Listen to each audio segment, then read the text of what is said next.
Today, I am honored to welcome Ernest, Ernie Stevens.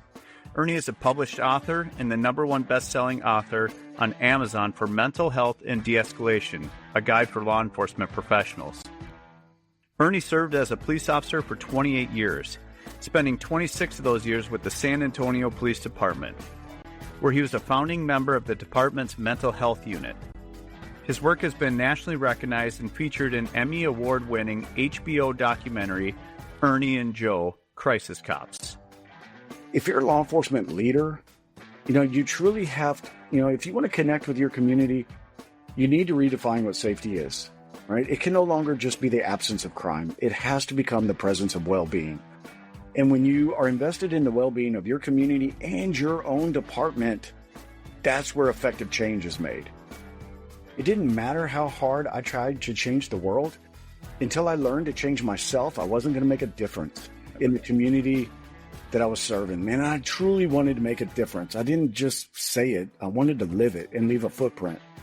What if you have an officer that's in crisis, that's dealing with anxiety, depression, suicidal ideations? I wish you paid a little attention in these classes, because the hardest thing to do is to look an officer in the eye and ask them, are you feeling suicidal? Not, do you want to hurt yourself? Are you feeling suicidal? And the hardest response to hear is, yes, I have.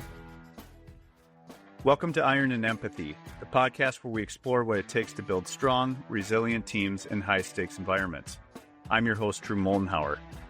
Iron and Empathy is proudly sponsored by Blue Ethos Specialized Training, a national leader in workplace violence prevention, active threat preparedness, and de-escalation training. At Blue Ethos, we don't just focus on safety. We help organizations improve workplace culture by strengthening communication, increasing situational awareness, and creating environments where people feel supported, empowered, and prepared to intervene early before problems escalate. Thanks for being here. Let's get into today's conversation. Today, I am honored to welcome Ernest, Ernie Stevens. Ernie is a published author and the #1 best-selling author on Amazon for Mental Health and De-escalation, a guide for law enforcement professionals. He also authored 101 questions to ask before becoming a law enforcement officer in 2025. Ernie served as a police officer for 28 years, spending 26 of those years with the San Antonio Police Department, where he was a founding member of the department's mental health unit.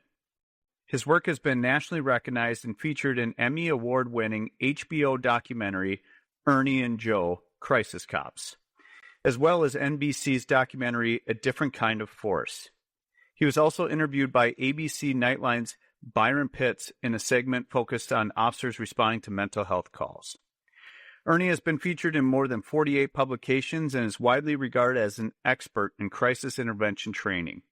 He is a graduate of Wayland Baptist University, where he earned his Bachelor's of Science degree in criminal justice. Today, Ernie continues to support law enforcement agencies across the country by providing technical assistance and best practice guidance for mental health crisis response. He currently serves as the Deputy Director of Law Enforcement for the Council of State Governments Justice Center, where he works closely with the Department of Justice to help agencies nationwide develop and strengthen effective crisis response models. Ernie, I am so honored to have you here. Like I was just talking to you right before we kicked this thing off, I actually showed in high school when I was teaching the ABC Nightline's Byron Pitts segment. I showed that to my students in high school, and it was so cool. And now it's kind of one of those things, I'm living out my dream. I get to interview the guy that I had in my high school classrooms that you didn't even know it, and I was showing clips of that for years, and I just think it's so cool. So thank you for being here. No, thank you for having me, Drew. It's an honor. And I wish I would have known you back then, because I could have zoomed in and we could have just blown their mind and had a good time with it. So I appreciate your kind words, your support, and, you using this platform to talk about such a delicate matter like mental health.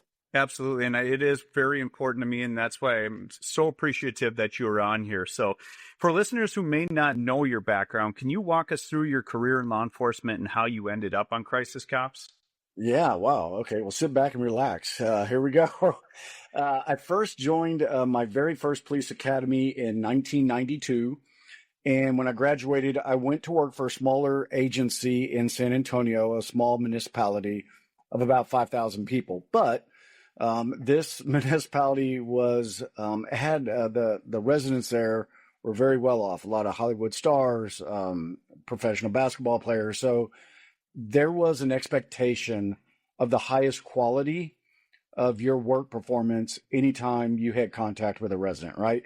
So I really had an opportunity to start off with good habits. And I think that's important starting at a small agency where I got to do all the evidence collection. You know, I did the fingerprinting, the casting, the photographing, where after 2.5 years, I left there and I went to the San Antonio Police Academy in 1994. And, you know, I didn't know how spoiled I was going to be. I'm like, oh, I can just call somebody to come collect evidence and I don't have to do this anymore. So I joined the San Antonio Police Academy in 1994, spent a few years in patrol, and then I was asked by a supervisor to be a field training officer, which at that time, like, that was a huge ask because most of the field training officers were like dinosaurs. I mean, these dudes are old, but they had so much knowledge, right? I mean, so for them to ask me to be a part of training probationary officers, it was a little overwhelming because I'm like, you know, I've only been out here maybe 5 years, but, you know, I had the respect of my supervisors, the way I wrote my reports, the way I showed up to work, just a good attitude. You know, I always wanted to try to have a good attitude throughout my career. So I was a field training officer for a few years. And then I went to, where'd I go next? I went to the DWI unit. Spent years there as a DWI task force officer. And then I went to the tactical response unit, which was we were partnered with our gang unit. So we did proactive patrol. We would serve warrants. We would look for guns, drugs, and gang activity. Very proactive in our response to hotspot policing, trying to really fight crime in the areas that were most affected by it. And then while I was on that team, it was my day off and I got signed up for a training called crisis intervention training. And this was in 2003.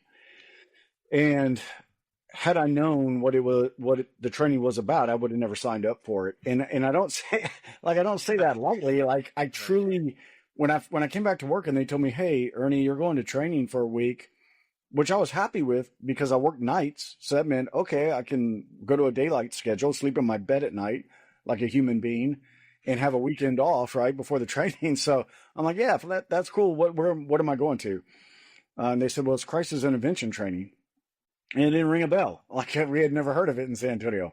I'm like, okay, well, it sounds cool, but what's it about? And when I heard the kind of the abstract of the class being, well, you're going to learn how to de-escalate people in a mental health crisis. You're going to learn about resources and medications and blah, blah, blah, right? And I'm like, no, I'm not going to. Like, y'all were real funny signing me up on my day off, but you can just scratch my name out.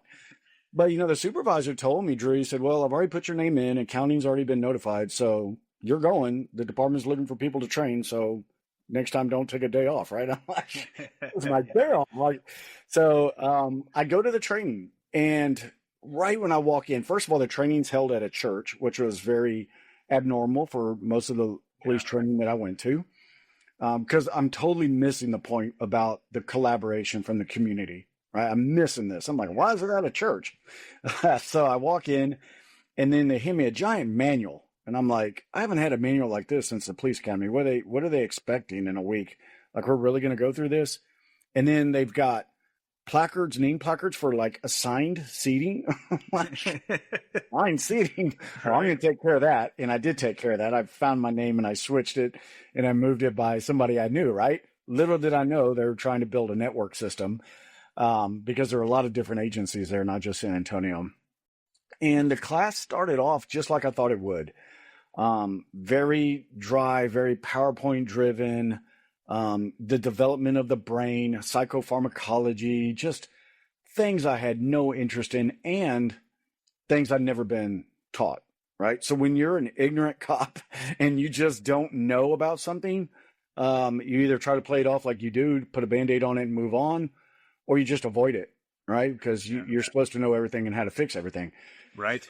Good so, point. Yeah, so I'm going through this training and it's horrible because now I'm like, man, now we got role plays every afternoon. Like, who wants to do role playing? Like, but you got to put on a decent show because you got people from other agencies and they're looking at San Antonio like, oh, y'all are the big dogs and we're just the smaller agencies. So, man, y'all must be really good at this. And I'm like, yeah, no, we're not. But something interesting happened, Drew, on day 4, on a Thursday. They had a group from the National Alliance on Mental Illness, an advocacy group, grassroots, but national organization as well, come to talk about family members that had mental illness. They also brought in people with mental illness, and then they brought in some advocacy groups. It was like an all-day thing on Thursday. And there was an elderly lady that walked in, and her name is very important. Every time I get a chance to mention it, I'm going to mention it. But Janine Owens from NAMI, she was, I say elderly, God, I'm catching up to her. She was probably in her early 70s. And she began to talk about her son, Jeffrey, who had mental illness. He has schizophrenia. He has schizoaffective disorder. So he's got a mood disorder with a psychosis, which his was bipolar. And she said, Jeffrey hates the police. He hates politicians and he hates pastors, priests and pastors. I'm like, okay. So she keeps talking about Jeffrey, right? Like, well, he'll punch holes in the wall. He throws all the food away in the refrigerator because he thinks it's poisoned. The reason he punched holes in the wall is because he pulls all the wiring out because he thinks the government, is tapping in and listening to us. He'll take apart my engine on my car at night because he doesn't sleep. He set fires on the garage. He stabbed the dog because he thinks the dog is possessed. And I'm just listening to like, man, what is she living with? Like, what is going on? And she's a widow. And she's got other children, but they've moved on. I mean, Jeffrey's in his 40s. And I'm like, my gosh, man, she is actually living in his illness. If you think about it, she's trapped. Yeah. So it was like an aha moment because she said something interesting. She said, one day I'm probably going to have to call one of you officers to respond to my house. And because I have nobody else to call. Like I try not to call y'all because when you take him to the hospital, they just turn around and release him or they pump him so full of meds, he doesn't even know where he's at. But there's times in my life where I get scared and I will have to call you. And my biggest fear is that, you may end up shooting and killing my son. But it's what she said next, Drew, it was the life-changing moment in my career. She goes, but if you do, and that happens, it's okay. Because you have no idea what it's like to live with somebody like Jeffrey. And I'm sure you have a family that you love and want to go home to. When she said that, like I took a deep breath because I'm like, hold on. Like she just said that to a group of strangers, police officers. I've got kids. I'm not going to tell a group of police officers, hey, you end up shooting my kid. It's all right. You make sure you go home to your safe. Like, no, it's not all right. It should never be all right. So I approached her after she got done speaking and I said, I got to ask you, why did you say that? Like, where'd that come from? Yeah. And she said, well, my biggest fear, young man, is that he will outlive me. And then what? Who's going to take care of him? You? The jails? The state hospitals? She goes, nobody will take care of him. And then she then threw down the gauntlet with this statement. And besides, what are you going to do about it? I said, okay, well, right. I don't know what I'm going to do about it, but I can tell you what, I'm going to start taking this training serious from this moment forward with what time I got left. I'm going to pull my head out. I'm going to do the best on these role plays that I can. And come Monday, I'm going to join NAMI. And I'm going to find out more about this because I needed this. I needed to hear this. And it was at that point, Drew, that I took it upon myself really to get as educated as I could about mental health. I wanted to take the training that we got from the Houston Police Department. They came down to train us and restructure it to resources in San Antonio and teach that course myself to the San Antonio Police Department. And I say all this and your listeners are like, oh man, all this is happening. It didn't happen fast. It took years. It took years. I got turned down time and time again by the chief's office because what you got to understand, and if you're in law enforcement, you'll know what I'm talking about real quick. You're only allowed to be as smart as your rank. So until it becomes the chief's idea to have a mental health unit, it's not going to happen. Right. So I'm like, please, just take the idea. Who cares, right? And so the way we got started as a unit was at a NAMI legislative breakfast. I was still assigned to the gang unit. I was being put on special assignment to start training officers in CIT on a quarterly basis. So it wasn't a lot, but it was something. It was a start. And I remember the president from NAMI saw the chief in attendance with these other state representatives and congressmen that were there and said, "Hey, chief, what do you think about starting a mental health unit with the San Antonio Police Department?" Now I just happened to be sitting next to him. That was not like, I was not in on this. Like, man, I swear, I will go to my grave. I was not in on that question. And I could feel him looking at me, and I'm just not looking at him. I'm looking straight, and I know he's looking at me.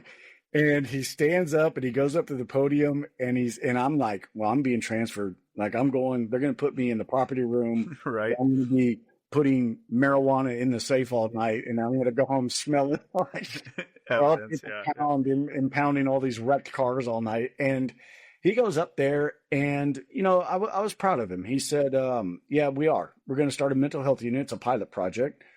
And I pointed over at me. He said, he's going to start this team, and we're going to get it up and running. And that was it. He came and sat down, and he kind of leaned over and said, "Don't mess this up." Wow. And I didn't know where to start. Like, as much as I wanted all this to happen, I didn't even know where to start.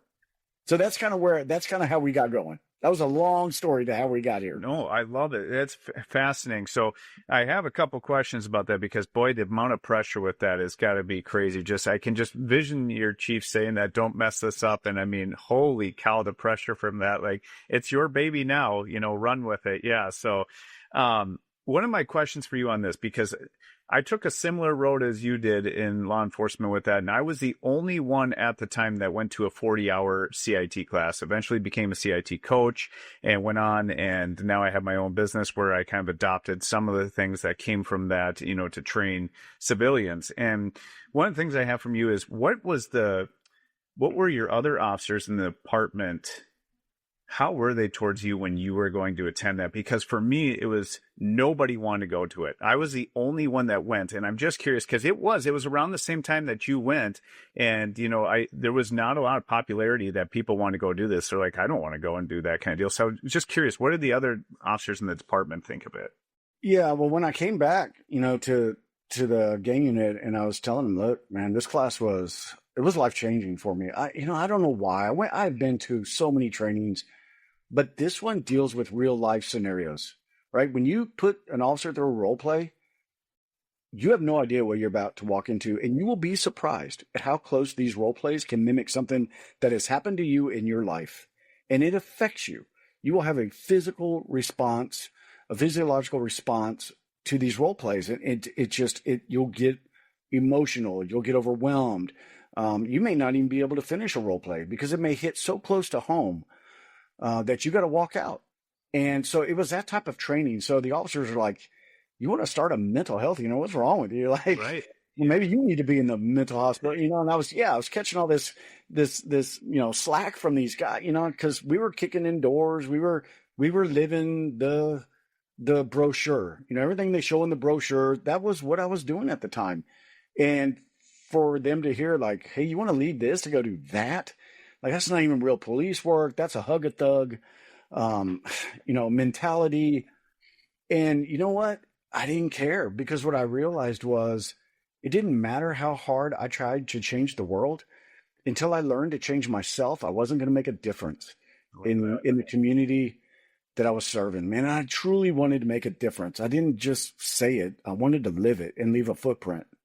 I felt the same way. And I thought, when I got done with that training, I thought, I hope this becomes mandatory someday, because officers need to learn more about this. Because I don't know if it was similar to yours, but we had, just like you were talking about, actors, role players that came in, and one would play someone that was suffering from controlled substance. We'd have one that was a veteran that had PTSD. Then we'd have one that was severely mentally ill, and you'd have to try to de-escalate them in a certain situation, and certain things would work, certain things wouldn't. And you'd have a coach there that would coach you through that. And I'm like, this is what we do in our job all the time. And this is going to reduce use of force and all these other things that are going to happen because we're able to actively listen. And one of my questions to you is, what was besides that moment where you had her stand up and talk about her son, was there anything else that you noticed in that training where you're thinking, this is something I've been doing wrong this whole time, or this is something I'm really going to take away from this? Oh, a lot. Like, look at class. But the one that really stood out was our authority in Texas as law enforcement officers to write an involuntary hold on an individual that's a danger to themselves or others or mentally decompensated to the point that they can't remain at liberty without a medical evaluation. Like, we had the authority to do that under the Health and Safety Code, which is a civil detention. We were not taught that in the academy because that's, you'll hear this as a law enforcement officer, especially when you're in your training days. Oh, we don't mess with the civil side of the law, just the criminal side of the law. That's not true. An involuntary commitment is a civil commitment that requires no jail or arraignment, right? There's no arraignment in that.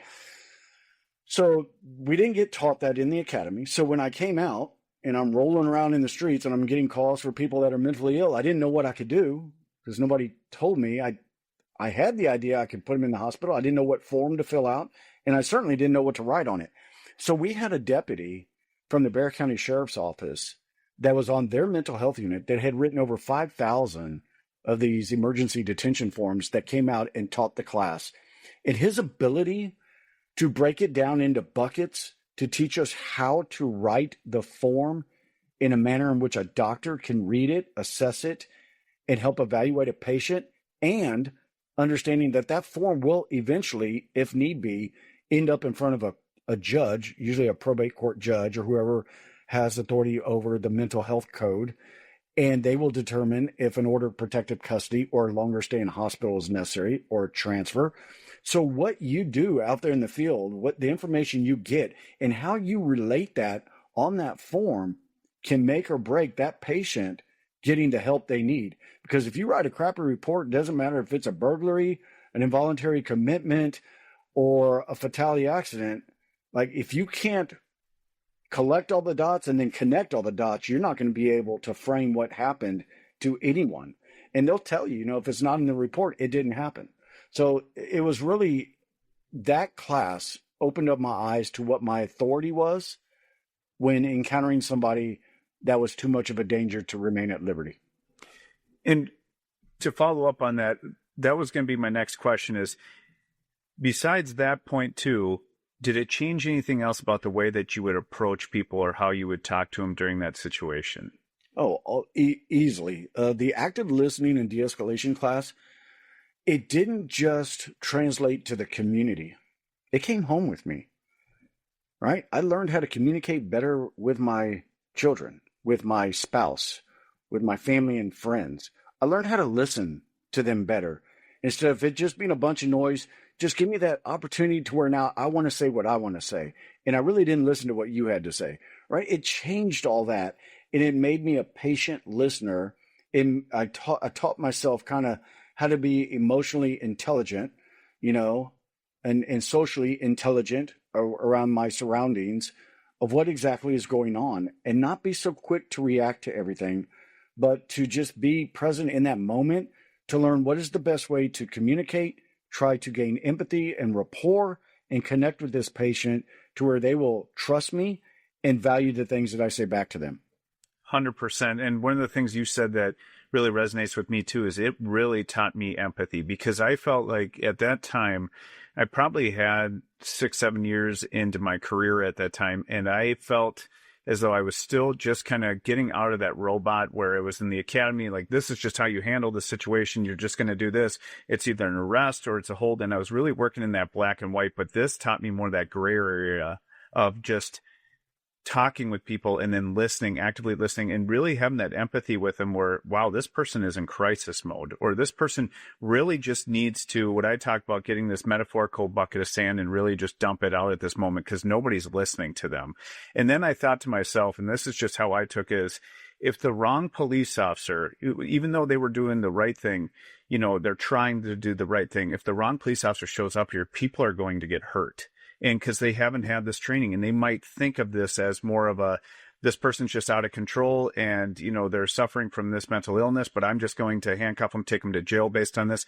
I thought that training taught me a lot more empathy and patience with people and actively listening to them. Would you say the same for yourself? Well, absolutely. Now take that same person that you just described and put them in uniform.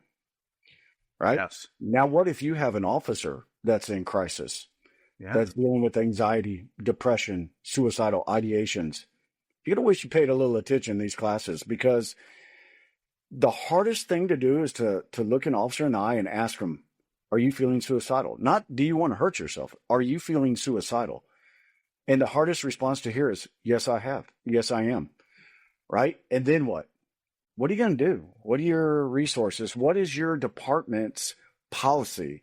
Will they support this officer in even asking for help? So, like I said, Drew, it goes beyond the community. It comes home with you. It works with you. Mental health is everywhere. And we truly have to focus and understand that the skill set that is taught in crisis intervention training is something that can be used across the spectrum. And it truly was life-changing, because, I spent 15 years on a mental health unit and never once used force. I didn't have to fill out one use of force form. Wow. And every call I went to was a mental health call. And some of those calls involving some of the sickest individuals that this city or county had to offer. Some of these calls were like, how am I going to get through this? How do I get through this without going hands-on with this person? Patience, empathy, rapport. Don't take things personal. You're going to get yelled at. They may throw something at you. Understand why they're frustrated, because they didn't call you there and they didn't want you there in the first place, right? Somebody else usually called. So these are things you have to consider. Absolutely. And when you had this, from the point where the chief said, you're going to head this up, what was the next steps after that? So you're in charge of this unit now. What takes on after that? What steps go on? Yeah. So, good question. So the first thing we had to figure out was, like, do we want to be in uniform or not? And my partner at the time, William, we said, look, we don't want to be in uniform, but how are we going to get away with that and put that in a policy, right? Because the only ones that can be plain clothes are usually detectives that are in a covert unit or something. But there was a loophole in the mental health code. Now, I knew what it meant, but I knew the chief didn't know what it meant. So here's what the loophole was. It said that if you're out, and it really applied to the sheriff's department, but if you're serving an order of protective custody and have to transport a patient to another location for mental health services, then you are in an unmarked car and a uniform without a badge or patch, right? It's, carry a badge under your shirt, whatever. And it's for the privacy of the patient. Well, that was for like the sheriff's department that were serving court orders to move a patient from one facility to another. Now, I knew what that meant, but I'm like, you know what? Let's roll the dice, because if we show up in uniform on these calls, like we didn't truly have bad intentions. Our intentions were, I think we'll be able to develop a better rapport and quicker if we're not in uniform.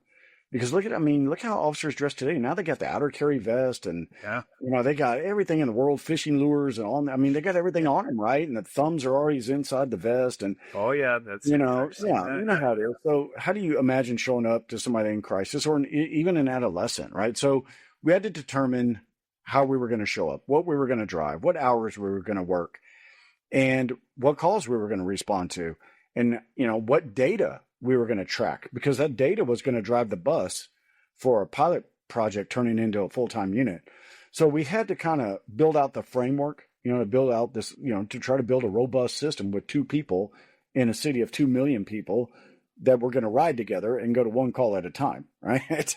So imagine the call load every night was just a bombardment of patrol calling us saying, hey, I've got an involuntary. And there were times when we told the officers, look, there's 4 of y'all all over the city. Everybody head to this hospital. We'll meet you there. We'll take all the paperwork. Y'all get back to work. And we would be there at the hospital, as the credible person now, not the person that saw the behaviors, but the person that it was reported to. So we could do that, or they could write the report and give it to us, and we would turn the patient over for an assessment. So we were doing our best to get officers back in service so they weren't sitting at hospitals for hours at a time or getting medical clearance. Then we ran into the issue of, wow, we have our first officer that's in crisis. What do we do with that? Who do we talk to?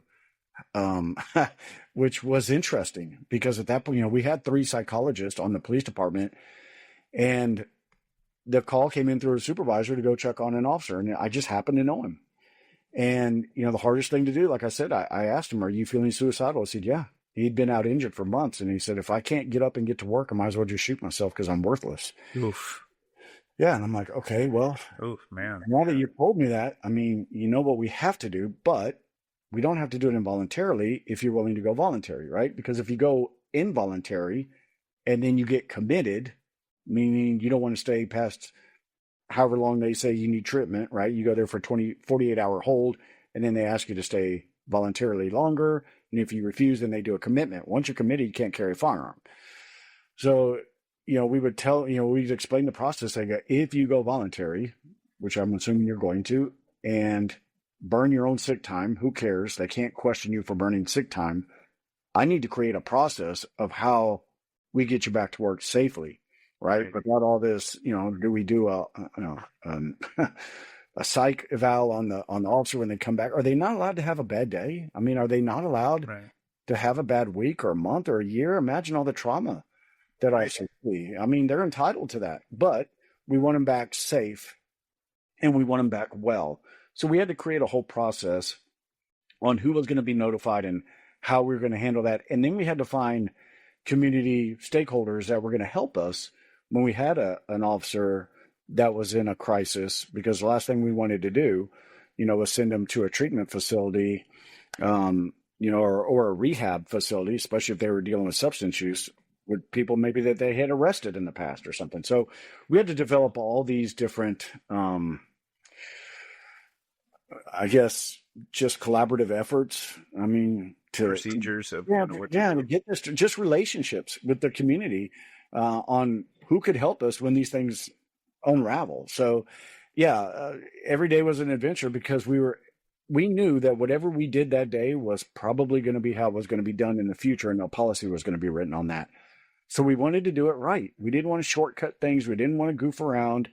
We wanted to bring the best crisis services to the community that we could every single day. And I felt like we did. I retired there in 2021, feeling like I left everything on the map, That's awesome. And I love how you fought for going not in uniform. I think that approach is huge. It's more personalized, and I love that part of it. And when you did that, you started carrying this out. When did HBO Crisis Cops, when did they start getting involved or start kind of drawing attention to what you had going on there?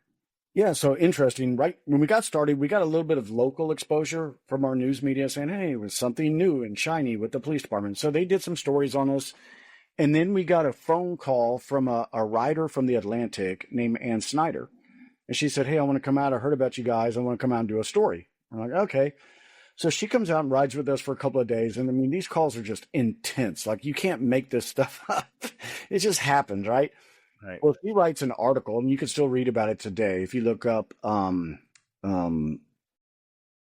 policing with velvet gloves, it tells the story of how we were responding, right? So that story gets to ABC News, and Byron Pitts gives us a call. And now it's like now we got two national back-to-back exposures. So Byron Pitts comes out. Of course, it's a mess that day. We're kicking in doors. We're doing CPR on people. Like, it's insane. Like, I'm like, yes, I saw that one. Yes. Riding with us, everybody. Like, right. So, but they run that story 3 times that year because of all the law enforcement involved shootings, deadly force encounters with people with mental illness that were unarmed or that were armed with something, right? But usually it was unarmed, and look, the police didn't know what to do, so they shot them, right? That was the narrative that they were running. But what they found was that the trauma affected us personally. And I think it's captured pretty good in that clip. Well, that clip, of course, since it gets shown 3 times, goes to a filmmaker in New York named Jen McShane. And she calls us and goes, hey, I'm a filmmaker. I do documentaries. I want to come down and do a ride along. We're like, all right. Like, I should have researched her. Like, I got lazy, Drew, and I'm like, just come on. So she shows up, like, no film crew, no audio. Like, she's just following us around with a cell phone. I'm like, man, what is she doing? Like, what kind of film? Like, this is going to be horrible, right? So, but there's a method to her madness. Like, Like she's an accomplished documentarian, big time. Like Liam Nielsen did her last voiceover in one of her films, and she just wow. like, yeah, like I didn't know any of this, right? I'm like, here we go. So she rides with us to our first call, and it's to a group home, and the resident there is having homicidal ideations that he wants to stab and kill the group home manager.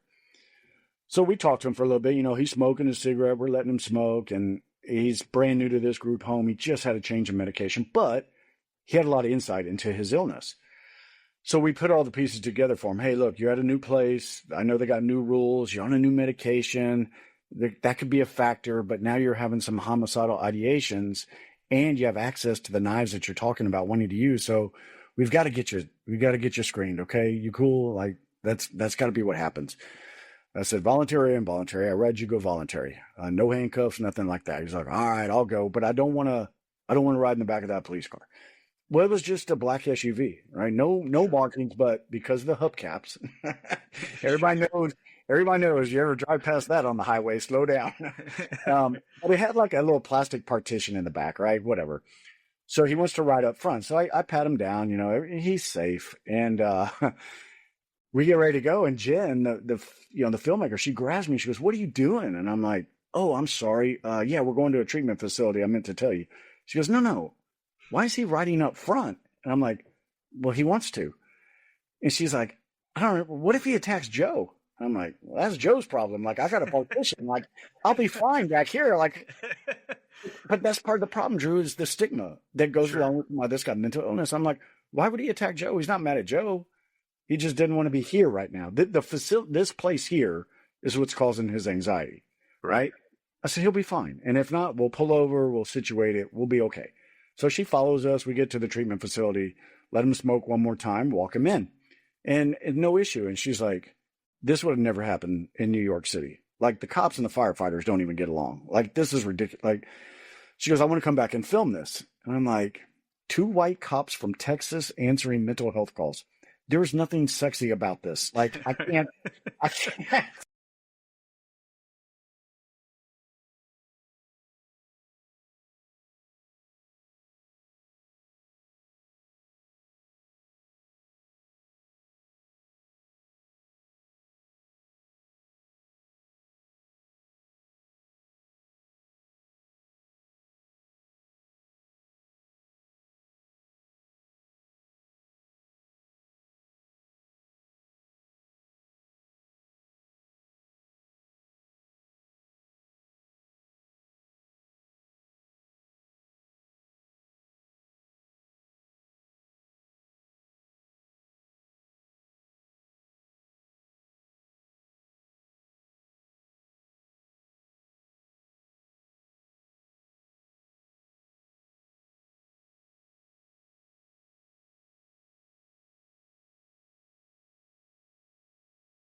That is a good approach because it is a teamwork. I mean, it's like any kind of deal you do, a threat assessment, whatever it is. You need a lot of players at that table to help to make sure that you are facilitating well. It's a partnership for sure. And were there calls where empathy alone changed the entire outcome? And did you realize that after the training you went to and after doing this kind of work, did you find that there were calls where empathy alone changed that entire outcome?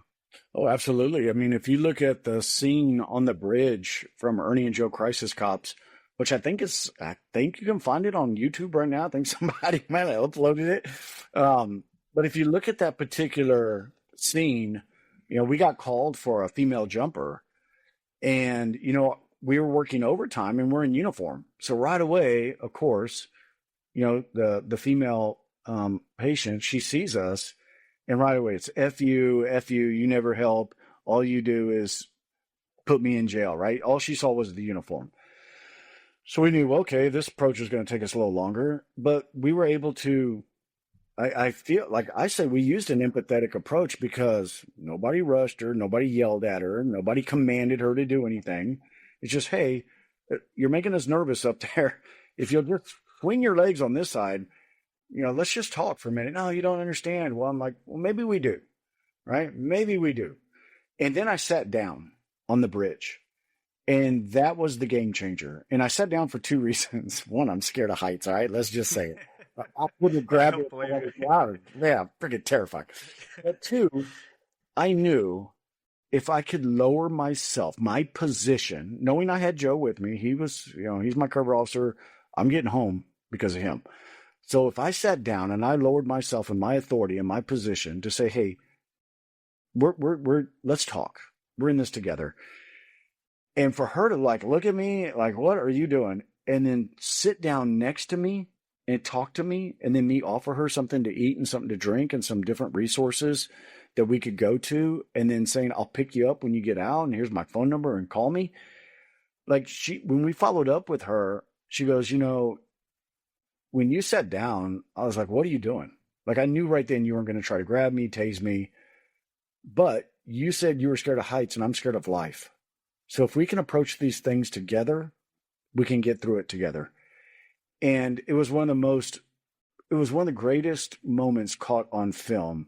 And I'm just so happy that she agreed to allow us to use that film footage for the film, because she said, as she signed the waiver, I want everybody to see that the police have training in mental health and that they are here to help. And I was having the worst day of my life, and I was ready to end it all.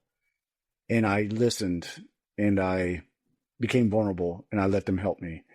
And it was just such a great moment. And again, if you haven't seen it, I encourage you try to search for Ernie and Joe Crisis Cops and watch that.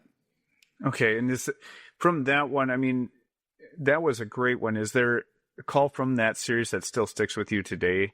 Would you say that was the one, or is there another one that you would say that, because that one has a very lasting impact, and I loved how you guys shared some empathy there about your current situation. Was there any other ones that kind of stuck with you that you're like from today, that when you're talking about going through that you just totally hit you and had to take away from?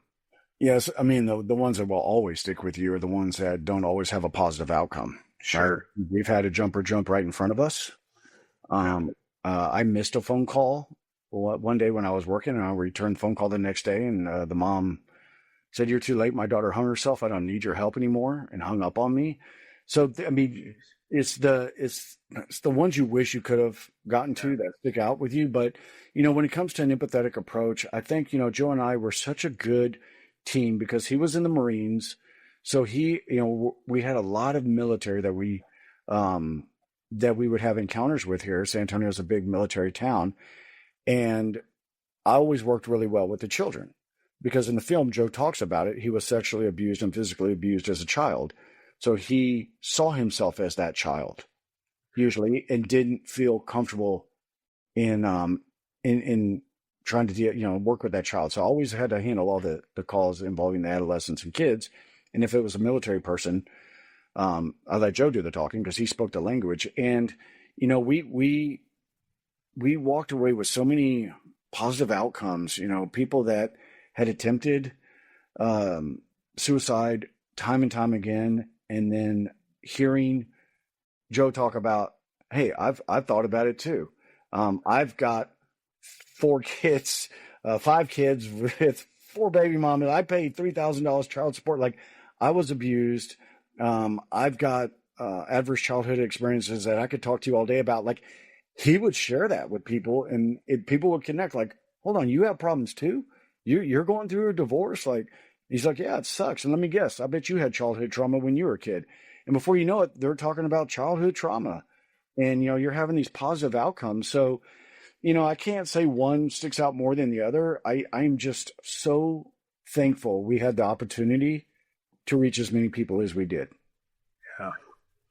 And how did years of crisis work change you as a person, not just as an officer, but you as a person? Because even though we put that uniform on, it comes off, and, we're stuck with that for life. So I'm just curious, in your eyes, kind of, how did years of crisis work change you as a person, not just as an officer? Yeah, it allowed me to see people as people. And what I mean by that is, if you're in law enforcement and say you pull somebody over and they don't have insurance and they've got a kid in the car, and your policy is, well, I have to impound this car because you don't have insurance. And they're like, please let me just call somebody. And your response is, I'm just doing my job. That's a common response in law enforcement. Well, look, I'm just doing my job. That means you really, truly don't care about that person, right, or their situation, right? Because you're just doing your job. You're only worried about you. So crisis work allowed me to see people, which I didn't see for a long time. I saw activity sheets. I saw numbers that I had to turn in. And I totally missed the fact that every chance I had to connect with someone, I was failing miserably as a law enforcement officer. I was part of the problem. And crisis work allowed me to step outside that uniform and connect with people in a way that we should all be connecting with each other. No judgment, listening with apathy and empathy. I'm sorry, not apathy, but with empathy, and truly trying to connect them and meet them where they are, and then provide whatever help you can, because we've all at some point needed help in our lives. You, me, people in crisis. I mean, it's a part of life. You're either in a storm, going through a storm, or coming out of a storm, and that will never change. That's a good point. And for you, Joe, or Ernie, personally, when you think about this stuff, what is one thing that if you had kind of a magic wand that you could do to help change law enforcement today, what would be your thoughts on that? If you could do one thing, just leave one staple, one thing to change law enforcement today, what would it be? Yeah, I would love to see law enforcement partner with either their local mental health authorities or treatment providers or their local NAMI chapters, because although police get called to respond to everything and anything. You know this, right? You've been on every call and you're like, why are we responding to this? We're just not experts in everything. And there's a field of expertise when it comes to crisis that law enforcement just doesn't fit the bill. I mean, you can go through crisis intervention training. That's still not going to make you an expert in crisis, right? When you get to work with licensed clinical social workers, 6-year master level clinicians, licensed professional counselors, and you get to see them do their work and the questions they ask and how they know what resources are available, you realize real quick, we shouldn't be the ones responding to these calls. Like, maybe we can come and assist when they need, help or on a welfare check or something, but we should not be taking the lead on these types of calls. We should be partnering with agencies that have this expertise, because look at staffing right now for law enforcement. Every agency is short. So why continue the burden of responding to all these crisis calls? There's other opportunities out there. There's co-response. There's community responder programs. There's 988 and the crisis lifeline that's available now that calls can be triaged and transferred to. The police shouldn't have to respond to every single call that comes into 911 like we have been doing for years and years. So I think creating partnerships would be that magic wand I would hope to wave. That's a good one. And I agree with you on that, because there's a lot to take on there. And even the job as a police officer, what we're tasked with is so much. And this is one of the most difficult. I've always told people that when I go to the police academy and have to teach DWI or police report, I always say mental health is the toughest one because it's just, you're not sure what you're going to get that day. You have to be very good at de-escalation, having empathy. I truly feel, just my personal opinion, it takes a special person to really know and have the patience and have that empathy and active listening. And, Ernie, that is something you definitely have. And I think that is so great that you shed that light and that you did the work that you did. Well, echoing what you said, I say that CIT is for everyone, but not everyone is for CIT, right? Yeah, that's a good point. Yeah, I mean, it is. Listen, I work DWI, and you're right. You're assuming that you've got, substance use or a drug on board when you're dealing with somebody that's impaired. But when you're dealing with somebody in crisis, it could be just crisis related. It could be a mental health issue, or it could be a drug issue, or it could be a medical emergency, or it can be all mixed up in a salad bowl together, and you got to figure it out. Do I go past the emergency room to a treatment facility only to get there to find out that the person was actually having a stroke, and that's why they couldn't really speak clearly and they were incoherent? Their cognition was right. You got to be. It takes a lot. Like this field, it's a niche. It truly is. And it's not for everybody. I get it. Police officers, that's not their favorite subject when they go through the academy. I get it. But I promise you, they are going to be engaging with people in crisis on the daily. And it's important to have the training to know how to do it, to have positive outcomes. And one of my final questions with that, just before I wrap things up with here and seeing how people can get a hold of you, is what is something you would pass on or say to new officers that are coming into this field about mental health, and they're fired up, they want to do the job, this is probably something they're not expecting they're going to have to deal with? What kind of advice would you give to them? Yeah, I always tell the younger officers, when I speak to them, is don't get caught up in a fixed mindset, right? That where you're in a fixed mindset and this is my job and this is my focus and this is all I'm supposed to be doing, like you will stay in that lane for so long and you will miss so many opportunities. That if you will just have a growth mindset and face the reality that maybe not everything you learned early on was right, maybe some of the information you got, and have an open mindset to learn, be a continuous learner throughout your entire career. Go to school, take classes, learn a language, always try to improve. Because if you have an open mindset, I think you see people differently. With a fixed mindset, it's, hey, this is my job. This is what I got to do. This is what my policy and my procedures say, blah, blah, blah. And you're not, you're there, you're doing what you're being asked to do, but are you truly making a difference? And I think, at the end of the day, when you retire, and I've been to retirements, Drew, and you hear these officers, with 30, 35 years on, and they get up to say their speech and they say the same thing. Well, I made it. I survived. And I sit there and I just shake my head. I'm like, is that all we have to, is that our benchmark? Right. What we survive? But what about your, 5 suspensions and 3 divorces? Or did you make a difference? Because when you show up as a police officer, you should be adding value and benefit to your community and your organization every day. So when you retire, it shouldn't be, I survived. It's, hey, I pray I left a lasting footprint for the next generation to look at, that there's positive change, that we built out robust systems of care, whatever you did. And then be grateful that you had the opportunity to serve and not feel like, oh, this burden is finally over for me. It's sad because we get cynical over time. And I just pray that officers understand that there's a life beyond this. That's great. And I love that. That's a great outlook for it. How can people get a hold of you, Ernie, if they want to get your book, if they want to book you for, to have you come speak, watch Crisis Cops, those things? How can people get a hold of you? Yeah, you can go to my website at erneststevens.com. That will bring you the link to mental health and de-escalation, a website I've got up. I'm also on LinkedIn. I do a lot of speaking engagements. I'll be in Florida in 2 days and then off to Connecticut and West Virginia and all over the place. So happy to connect with you. Happy to facilitate, speaking engagements if you need that, or happy just to meet you and say hello and get to know you.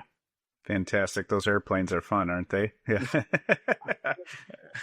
I know the feeling. So, Well, as we wrap up, one of the biggest takeaways from this conversation is that effective response in high-stress situations starts with understanding people, not just procedures. Ernie reminds us that empathy, awareness, and intentional communication are not soft skills, they are essential skills.